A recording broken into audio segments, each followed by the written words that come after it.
नमस्कार साथियों, मैं हूं रोहित तोमर। हमारी पिछली क्लास कोशिका की चल रही थी। हम बता दें आपको कि हम बायोलॉजी सब्जेक्ट पढ़ रहे हैं और बायोलॉजी सब्जेक्ट में जीव विज्ञान में हमारा कोशिका टॉपिक चल रहा था। पिछली क्लास में हमने केंद्रक के बारे में कुछ बातें देखी थी। आज हम उसी केंद्रक की जानकारी लेंगे और केंद्रक के अंदर जो जो चीज़ें होती हैं उनको बेहतरीन तरीके से पढ़ने का प्रयास करेंगे।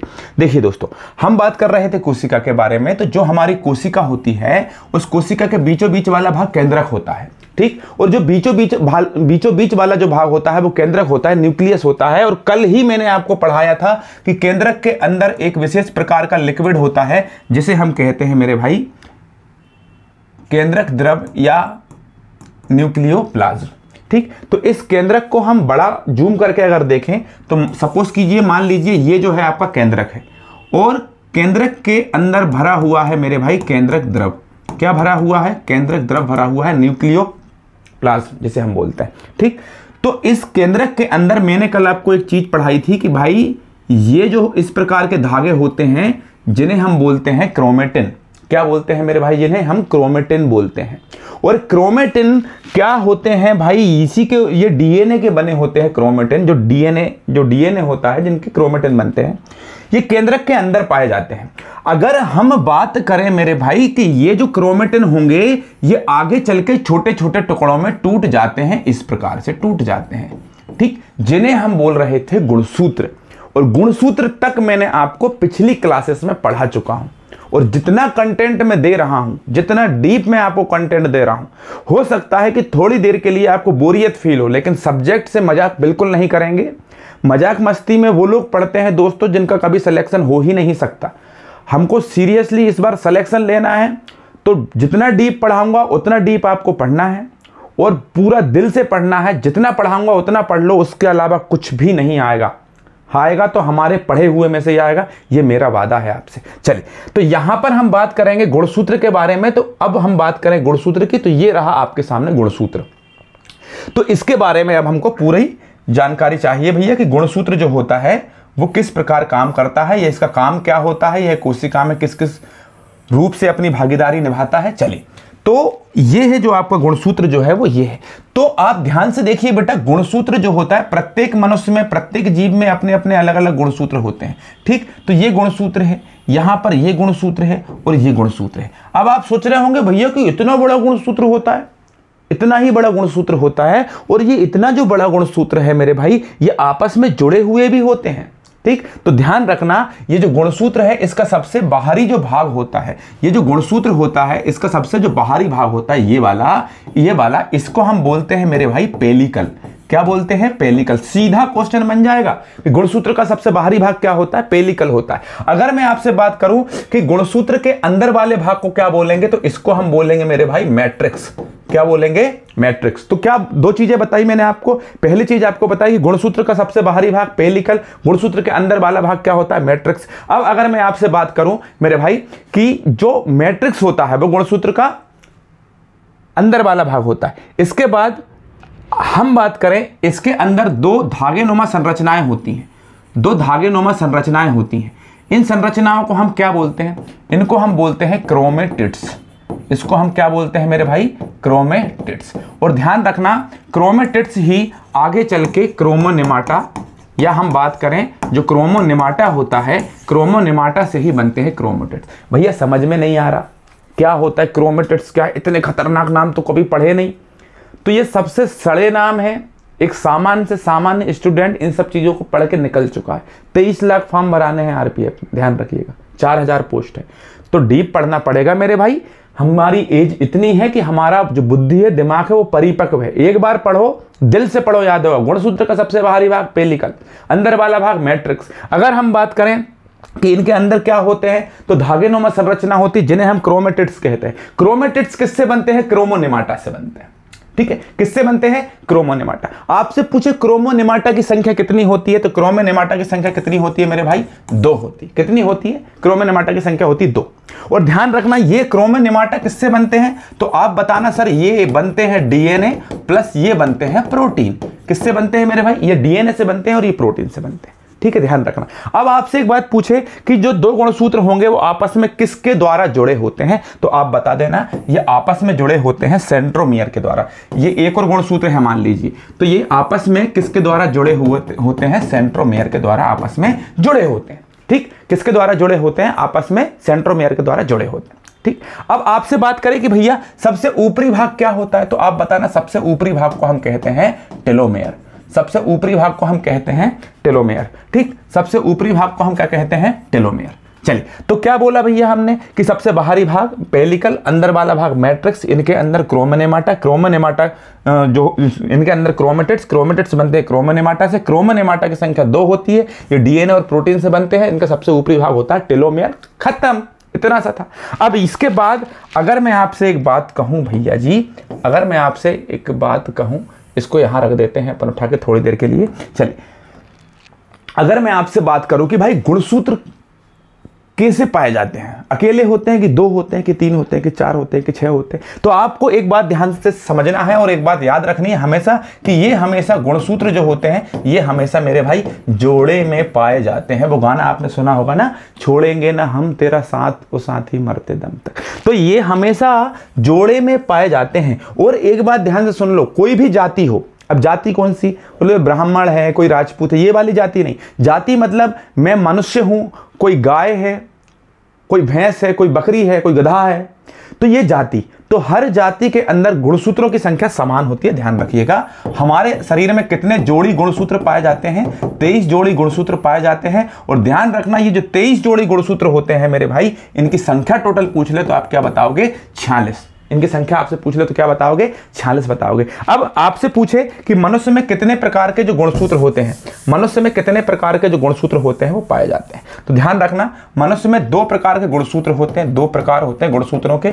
एक होता है मेरे भाई कौन सा, एक होता है ऑटोसोम, एक होता है ऑटोसोम, और एक होता है ऑटोसोम या ऑटोसोम भी बोल सकते हैं, और एक होता है अलोसोम। एक कौन सा होता है बेटा, अलोसोम। तो एक होता है ऑटोसोम और एक होता है अलोसोम। याद रखना, ऑटोसोम जो होता है इनकी संख्या होती है 22, और अलोसोम जो होता है इनकी संख्या होती है 1। तो 22 और 1 कितना हो गया, 23। ध्यान रखना, तो मनुष्य के शरीर में 23 जोड़ी गुणसूत्र होते हैं। ऑटोसोम की संख्या होती है 22, अलोसोम की संख्या होती है 1। और याद रखना, महिलाओं के अंदर और पुरुषों के अंदर जो डिफरेंस होता है ये तो समान होते हैं, महिलाओं में और पुरुषों में ऑटोसोम की संख्या समान होती है, अलोसोम अलग होता है। ठीक है, ध्यान रखना। अगर मैं आपसे बात करूं कि मेरे भाई जो महिलाएं होती हैं, जो फीमेल होती हैं, इनके अंदर किस प्रकार का गुणसूत्र होता है, अलोसोम, तो एक होता है, लेकिन वो एक किस प्रकार से होता है, ध्यान रखना, वो होता है XX। लेकिन जो पुरुष होते हैं इनके अंदर कौन सा होता है, X और एक Y।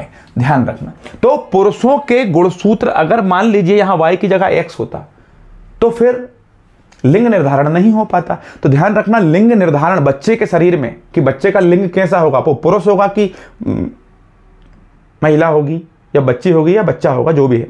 तो ध्यान रखना कि जब X के साथ X मिले तो लड़की होती है, X के साथ जब Y मिले तो क्या होता है, लड़का होता है।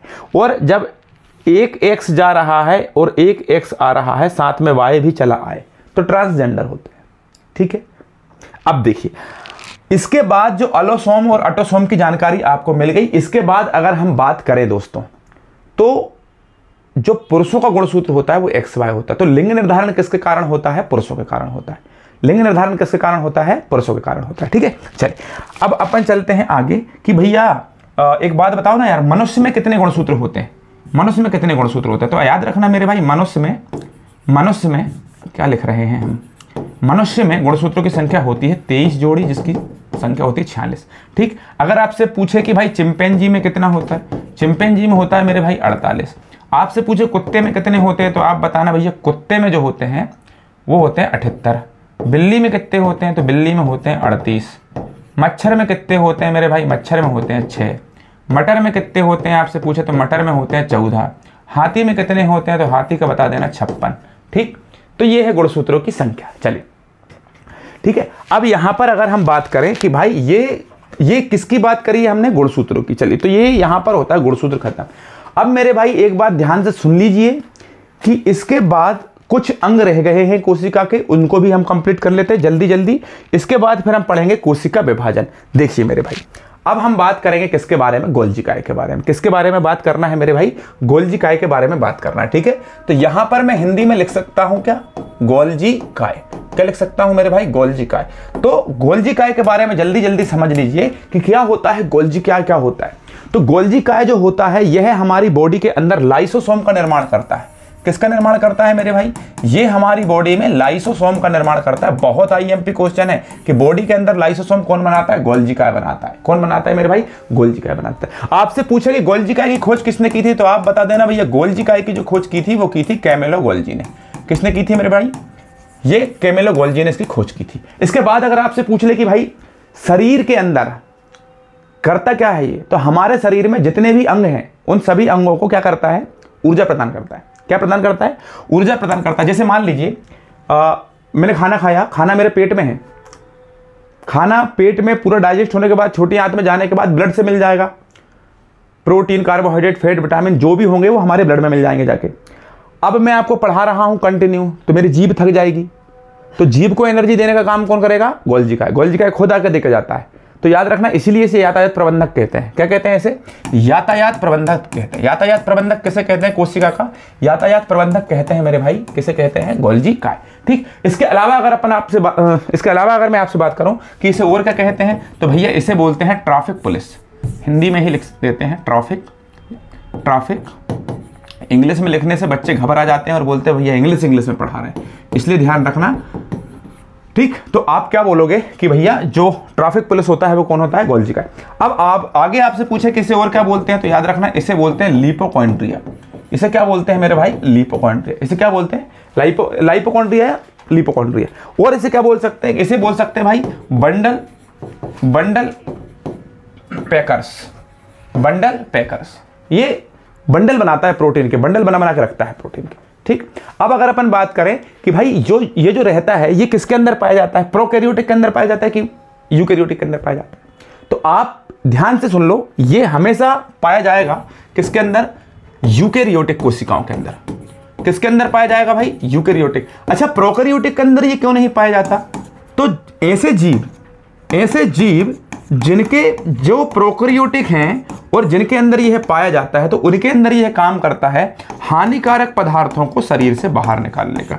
हानिकारक पदार्थों को शरीर से बाहर निकालने का काम कौन करता है मेरे भाई, गोल्जी काय। ठीक है, इसे यातायात प्रबंधक कहते हैं। ये प्रोटीन को बंडल बना के रखता है गोल्जी काय, तो इसे बंडल पैकर्स भी बोलते हैं। यूकैरियोटिक सेल्स के अंदर ये पाया जाता है। लाइसोसोम का ये निर्माण करता है। किसका निर्माण करता है, लाइसोसोम का निर्माण करता है। चलिए, अब यहां पर अगर हम बात करें कि भैया क्या यह मनुष्य के शरीर में पाया जाता है, हाँ मनुष्य के शरीर, तो ये पादप कोशिका के अंदर पाया जाता है क्या, तो ये पादप कोशिका के अंदर भी पाया जाता है। अच्छा, पादप कोशिका के अंदर ये पाया जाता है तो इसे कहते क्या है, तो पादप कोशिका के अंदर ये पाया जाता है तो इसे कहते हैं डिक्टियोसोम। क्या कहते हैं मेरे भाई, डिक्टियोसोम। पादप कोशिका के अंदर से क्या कहते हैं, डिक्टियोसोम। ठीक है, चलिए अब अगर हम बात करें रसधानी, अब अगर हम बात करें अगले टॉपिक की, तो अगला टॉपिक हमारा कौन सा है मेरे भाई, रसधानी, जिसे हम क्या बोलते हैं, वोक्यूल्स। ठीक है, वो खत्म हो गया अपना गोल्जी काय।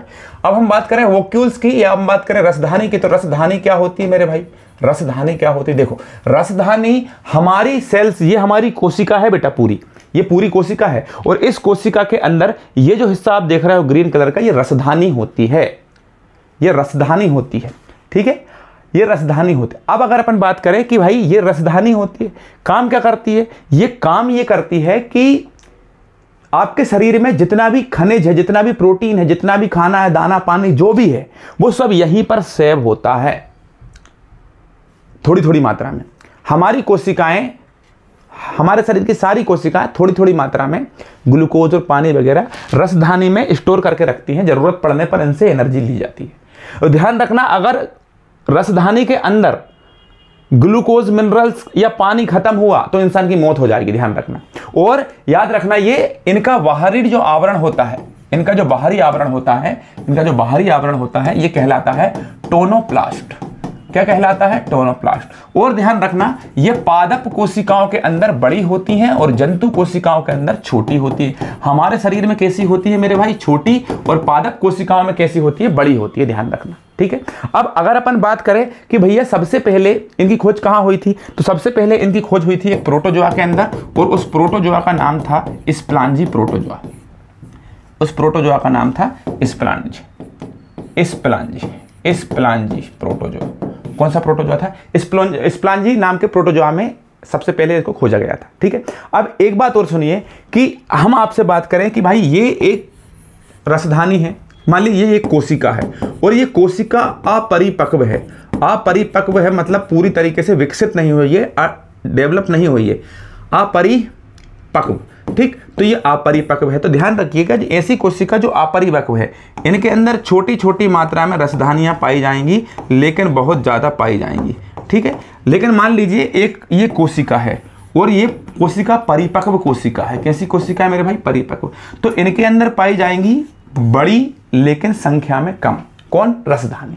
कौन पाई जाएंगी बेटा? रसधानी, ठीक है। चलिए, इसके बाद अगर अपन बात करें, मेरे ख्याल से रसधानी में इसके अलावा और कुछ है नहीं। चलिए आगे अगर अपन बात करें, तो अगला अपना स्लाइड आता है, किसके बारे में हमको पढ़ना है बेटा? ये हमको पढ़ना है तारक काय। तारक काय किसे पढ़ना है मेरे भाई? तारक काय। और ध्यान रखना, तारक काय क्या होता है? तो जो हमारी कोशिका होती है, कोशिका के बीचों बीच में केंद्रक होता है। तो केंद्रक के पास यहीं कहीं आसपास में एक बहुत चमकदार क्षेत्र होता है जिसे हम सेंट्रियोल कहते हैं, और इसी सेंट्रियोल को हम तारक काय कहते हैं। इसको इंग्लिश में सेंट्रोसोम कहते हैं, ठीक है। तो तारक काय कहाँ होता है? केंद्रक के बिल्कुल नजदीक में होता है, एकदम चमकदार होता है। आप देख सकते हैं, इसकी फोटो लगी हुई है साइड में, ठीक है। चलिए, क्या हो रहा है यार? ठीक, चल। तो तारक काय क्या होता है मेरे भाई? तारक काय जो होता है एक चमकदार क्षेत्र होता है। तारक काय एक चमकदार क्षेत्र होता है, जिसे हम सेंट्रियोल कहते हैं। और वहीं आगे चल के ये काम क्या करता है? ध्यान रखना, ये कोशिका विभाजन में, जब का सेल का डिवीजन होता है, कोशिका का जो विभाजन होता है, उसमें महत्वपूर्ण भूमिका निभाता है तारक काय, ठीक है। कोशिका विभाजन में मदद करता है। चलिए, अब आगे अपन बात करें और क्या करता है, तो यह है सीलिया और फ्लैजेला क्या होता है? लास्ट क्लास में हमने आपको पढ़ा चुके हैं, ठीक है। तो सीलिया और फ्लैजेला के निर्माण में सहायक होता है। कौन सहायक होता है? तारक काय, ठीक। और अगर आपसे पूछे कि भाई इसकी खोज किसने की थी, तो इसकी खोज जो की थी ये बोवेरी ने की थी। किसने खोज की थी तारक काय की? बोवेरी ने खोज की थी। चित्र आप यहाँ पर देख सकते हो, ठीक। चलिए, अब ये था तारक काय आपका। अगली स्लाइड पर अगर हम बात करें, तो अब हम पढ़ने जा रहे हैं इसके बाद लवक। क्या पढ़ने जा रहे हैं मेरे भाई? लवक क्या होते हैं सर? लवक को मेरे भाई इंग्लिश में कहते हैं प्लास्टिड। क्या कहते हैं? प्लास्टिड। क्या होते हैं लवक? क्या होता है? देखिए, लवक पहले तो ये समझ लो, लवक जो होते हैं ये पादप कोशिकाओं में होते हैं, हमारे शरीर में नहीं होते हैं। क्यों नहीं होते हमारे शरीर में? कारण ये कि हमारे शरीर में अगर लवक होता, क्लोरोफिल होता मान लो, तो हम सूर्य से डायरेक्ट एनर्जी लेते ना। हम खाना क्यों खाते भाई? फिर हमारा मुंह भी नहीं होता, हम पेड़ के जैसे खड़े रहते। समझ रहे हो कि नहीं? तो हमारे शरीर में लवक नहीं है। लवक होता है पेड़ पौधों में। पहली चीज, लवक को इंग्लिश में कहते हैं प्लास्टिड। लवक 3 प्रकार के होते हैं। एक होता है वर्णी लवक, वर्णी मतलब जिसमें रंग होता है। एक होता है आवर्णी लवक, मतलब जिसमें रंग नहीं होता। तीसरा होता है हरित लवक, ठीक है। चलिए, तो अपन पढ़ेंगे कि भाई लवक क्या होते हैं। ध्यान रखना भाई, ये पादप कोशिकाओं में पाए जाते हैं। ये किस में पाए जाते हैं भाई? पादप कोशिकाओं में पाए जाते हैं। चलिए, अच्छा, इनके बहुत सारे काम होते हैं। पादप कोशिकाओं में पाए तो जाते हैं ये, उनके बहुत सारे काम होते हैं, ठीक है। चलिए, इनके आकार कैसे होते हैं भाई? इनका आकार अलग अलग होता है। इनका जो आकार होता है वो अलग अलग होता है। आकार अलग अलग होता है। कभी शंखवाकार दिख जाएगा, कभी आपको त्रिभुजाकार दिख जाएगा। तो लवक का जो आकार होता है वो अलग अलग होता है। तो लवक का आकार किस तरह से होता है ध्यान रखना। तो इस तरह का क्वेश्चन पूछेंगे ही नहीं, क्योंकि इसका कोई आकार फिक्स नहीं होता है, कैसा भी हो सकता है वो, ठीक है। चलिए, अब सबसे पहले हमको पढ़ना है भाई आवर्णी लवक। आवर्णी लवक क्या होता है भाई? आवर्णी लवक, आवर्णी लवक को इंग्लिश में पहले हम ल्यूकोप्लास्ट बोलेंगे। क्या बोलेंगे? ल्यूकोप्लास्ट। क्या होता है ल्यूकोप्लास्ट भाई? ध्यान रखना कि जहां पर सूर्य का प्रकाश नहीं पहुंच पाए, वहां पर होता है कौन? आवर्णी लवक होता है। वहां पर कौन होता है मेरे भाई? आवर्णी लवक होता है। क्या बोलोगे? जहां पर सूर्य का प्रकाश नहीं पहुंच पाए, जहां पर सनलाइट नहीं पहुंच पाए, वहां पर होता है कौन सा लवक? तो आप बोल देना कौन सा लवक? आवर्णी लवक होता है। ठीक है, चलिए इसके बाद अगर अपन बात करें भाई, जो आवर्णी लवक होता है जहां पर सूर्य का प्रकाश, चलो ये बताओ मुझे कि यार सूर्य का प्रकाश कहां नहीं पहुंच पाता है? सूर्य का प्रकाश कहां नहीं पहुंचता? जड़ में नहीं पहुंचता ना भाई। तो याद रखना, जड़, ये कहां पर पाया जाएगा? जड़ में, भूमिगत तने में। ठीक है, और क्या करता है? ध्यान रखना, आवर्णी जो लवक होते हैं ये भोजन को संग्रहित करते हैं। जड़ें क्या करती है? जड़ भोजन को इकट्ठा करके रखती हैं। तो ध्यान रखना, आवर्णी लवक क्या करता है? ये भोजन को स्टोर करके रखता है। किसको स्टोर करके रखता है मेरे भाई? भोजन को स्टोर करके रखता है। कौन स्टोर करके रखता है? आवर्णी लवक, ल्यूकोप्लास्ट। ठीक, अब अगर अपन बात करें कि भैया ये कितने प्रकार के होते हैं, तो ये तीन प्रकार के होते हैं। कितने प्रकार के होते हैं? 3 प्रकार के। एक होता है एमाइलोप्लास्ट, एमाइलोप्लास्ट। दूसरा होता है एलायोप्लास्ट, एलायोप्लास्ट। तीसरा होता है इल्यूरोप्लास्ट। कौन सा होता है मेरे भाई? इल्यूरोप्लास्ट। कितने प्रकार का होता है ये? 3 प्रकार का होता है, एमाइलोप्लास्ट, एलायोप्लास्ट और इल्यूरोप्लास्ट। ठीक, एमाइलोप्लास्ट, एलायोप्लास्ट और इल्यूरोप्लास्ट। अब अपन बात करें कि भैया ये एमाइलोप्लास्ट क्या करता है, तो ये ध्यान रखना, ये स्टार्च या हम कह सकते हैं कार्बोहाइड्रेट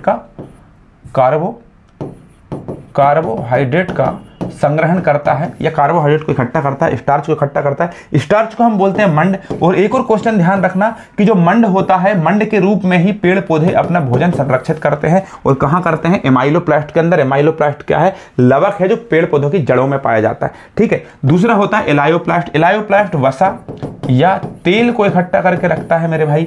और एक होता है इल्यूरोप्लास्ट, ये प्रोटीन को इकट्ठा करके रखता है। ठीक, तो ध्यान रखना, एमाइलोप्लास्ट स्टार्च, एलायोप्लास्ट वसा और इल्यूरोप्लास्ट प्रोटीन। ठीक है, इतनी बात आपको समझ में आ गई होगी। चलिए अब आगे चलते हैं। अब आगे अगर अपन चलें तो दूसरा लवक होता है वर्णी लवक। दूसरा जो लवक होता है मेरे भाई, ये होता है वर्णी लवक। ये होता है वर्णी लवक। ठीक, और वर्णी लवक को हम क्या बोलते हैं? वर्णी लवक को हम इंग्लिश में बोलते हैं क्रोमोप्लास्ट। क्या बोलते हैं भाई? क्रोमोप्लास्ट बोलते हैं। क्या बोलते हैं मेरे भाई? क्रोमोप्लास्ट। ठीक, क्रोमोप्लास्ट। ठीक, अब याद रखना, वर्णी लवक जो होता है इसमें सभी प्रकार के जो रंग होते हैं ये पाए जाते हैं। लगभग रंगीन होता है, नारंगी वारंगी रंग जो होता है सब रंगीन होता है ये। ठीक, लेकिन एक बात ध्यान से सुनना, इसमें कौन सा रंग नहीं पाया जाता? हरा रंग नहीं पाया जाता। इसमें हरे रंग को छोड़कर बाकी सभी रंग पाए जाते हैं। ठीक, जैसे मैं आपसे बात करूं, ये पौधे के किस भाग में पाया जाएगा? तो पौधे का कौन सा भाग रंगीन होता है? जल्दी बताओ। पौधा का जो भाग रंगीन होता है, एक होता है फूल, एक होता है फल। अच्छा, फूल में रंग क्यों भाई? फूल रंगीन क्यों होते हैं? फूल रंगीन इसलिए होते हैं ताकि जो कीड़े मकोड़े होते हैं, जैसे तितली है, भंवरा है, ये आगे जाकर और उस प्रोसेस को आगे बढ़ाएंगे, तभी फूल से क्या बनेगा? फल। ठीक है, ध्यान रखना। अब अगर अपन बात करें कि इनके अंदर कौन सा रंग नहीं पाया जाता? हरा रंग नहीं पाया जाता। ठीक है, चलिए जैसे अगर अपन बात करें गाजर। ठीक, गाजर का जो नारंगी रंग होता है, गाजर का जो नारंगी रंग होता है वो कैरोटीन के कारण होता है। ठीक है, तो कैरोटीन क्या है भाई? ये एक वर्णक है। ये क्या है? एक वर्णक है। चलिए अगर मैं आपसे बात करूं कि पपीता का पीला रंग होता है, पपीता का पीला रंग ये क्यों होता है? तो आप बोलोगे भैया इसका पीला रंग होता है कैरिकजेंथिन के कारण। तो ये कैरिकजेंथिन क्या? लवक का एक रूप है। ठीक, जैसे अगर अपन बात करें कि भाई साहब प्याज का लाल रंग, तो आप बोलोगे भैया एंथोसाइनिन के कारण, एंथोसाइनिन के कारण। तो एंथोसाइनिन क्या है? लवक है। अगर आपसे पूछे कि भाई टमाटर का लाल रंग, तो आप बोलोगे भैया लाइकोपेन के कारण होता है। तो ये सब क्या है? लवक। ठीक, तो ये वर्णी लवक होते हैं। ठीक है, तो ये क्या होते हैं मेरे भाई? वर्णी लवक होते हैं। चलिए अब अगर अपन आगे चलें तो वर्णी लवक के बारे में हमने जानकारी ले ली। अब हम पढ़ेंगे हरित लवक। क्या पढ़ेंगे मेरे भाई? हरित लवक। हरित जो लवक होता है, हम इसको इंग्लिश में क्या बोलते हैं? क्लोरोप्लास्ट बोलते हैं। क्या बोलते हैं मेरे भाई? क्लोरोप्लास्ट। क्या बोलते हैं? क्लोरोप्लास्ट। और ध्यान रखना, हरित लवक क्या काम करता है? पहले तो ये समझ लो कि हरित लवक का रंग कैसा होता है? हरा। जैसे पत्तियां, लगभग सभी पेड़ पौधों की पत्तियां कैसी होती है भाई? हरी होती है ना। हरी क्यों होती है? क्योंकि इनके अंदर हरित लवक होता है। तो आपसे बात करें कि फूल और फल, इनके अंदर वर्णी लवक होता है, जड़ आवर्णी लवक होता है, और पत्तियां इनके अंदर हरित लवक होता है। ठीक है, ध्यान रखना। और इसीलिए इसे हम पर्णहरित भी कहते हैं।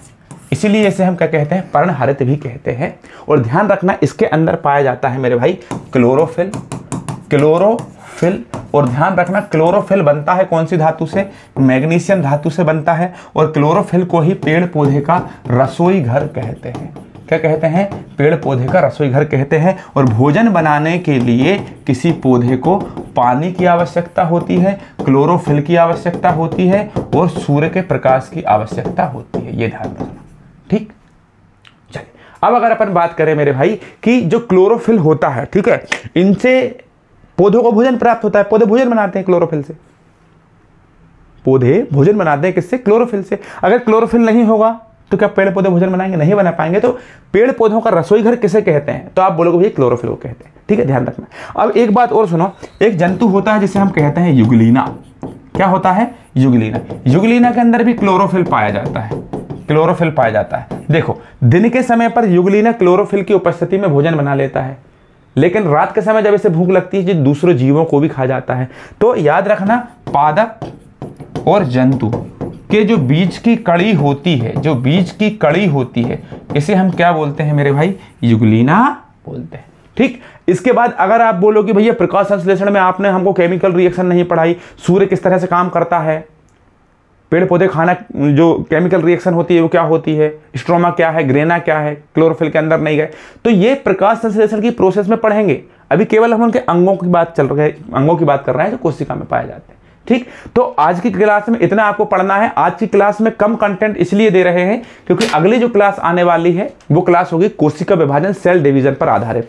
ये कंटेंट मैं आपको पिछली वीडियो में भी देना चाह रहा था, लेकिन वीडियो लंबी हो जाती, कुछ चीजें बची हुई थी जो इसको वीडियो में कंप्लीट करा दी। ठीक है, तो आशा करते हैं कि आप बढ़िया तरीके से नोट्स बना रहे हैं। अगर सफलता लेनी है तो नोट्स जरूर बनाएं, और नोट्स बनाने के साथ साथ उसको 1-2 बार रिवीजन जरूर करें हफ्ते में, सब कुछ सही होगा। चलिए, अगर आपको अच्छा लगा हो तो वीडियो को सब्सक्राइब नहीं किया हो तो सब्सक्राइब जरूर करें। इसके बाद अपन मुलाकात कब करेंगे दोस्तों, कल। जय Shri Ram, thank you so much.